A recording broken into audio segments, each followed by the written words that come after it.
All right, we're hanging out at Mocha Lisa's in Clifton Park. Thank you for Carrie to let us use the room here briefly.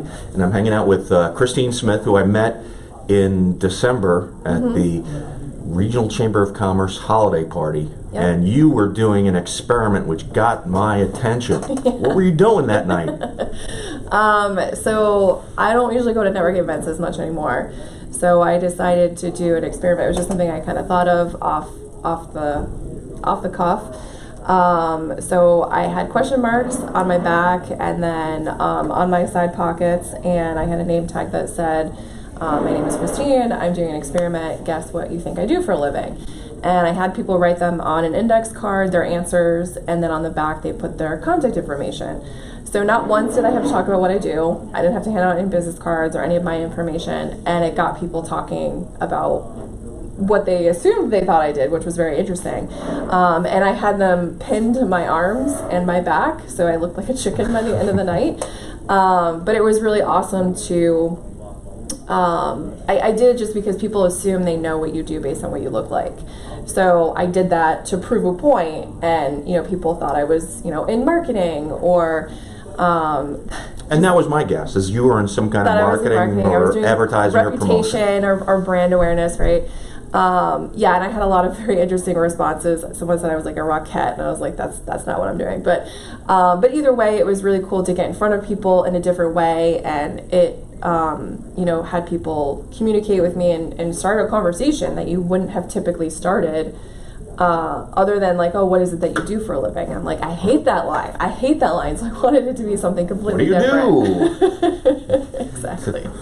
Well, I do this. Yeah.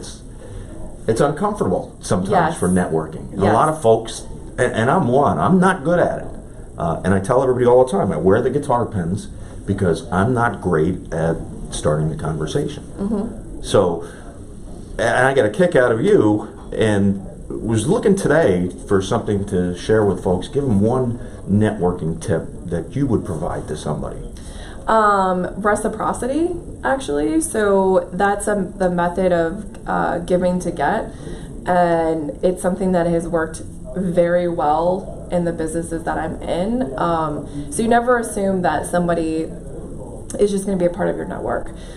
You set expectations, you have a conversation on what you're looking for, but you actually make introductions for them, and introductions could lead to a referral.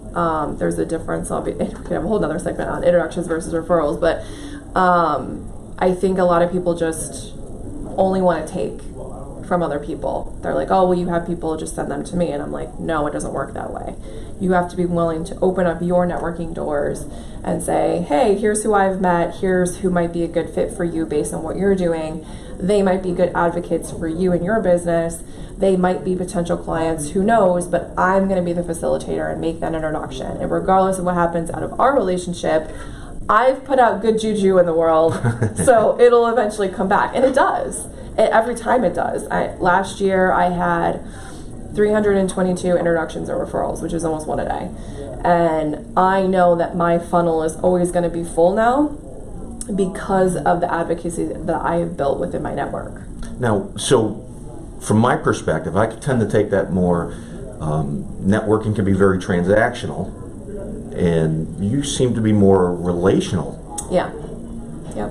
And that approach takes a little bit longer, though, doesn't it? It really doesn't. I think that's a misconception that building a relationship takes a lot more time. It's just the conversation is different. So you can build a relationship very fast with somebody if you ask different questions. And I think most people are so into going right to the sale because they think they don't have a lot of time and they're under the pressure of their sales goals. But you can still meet your sales goals. If anything, you might exceed them because somebody really likes you. At the end of the day, no one's going to buy from you in most cases unless you're at the right place at the right time if they don't like you. So you can build a relationship by doing something different, thinking outside the box, asking why they're at an event, or what are they actually looking for, and actually following through with it. That's awesome. Christine, thank you for spending a few minutes with us and sharing some of your expertise.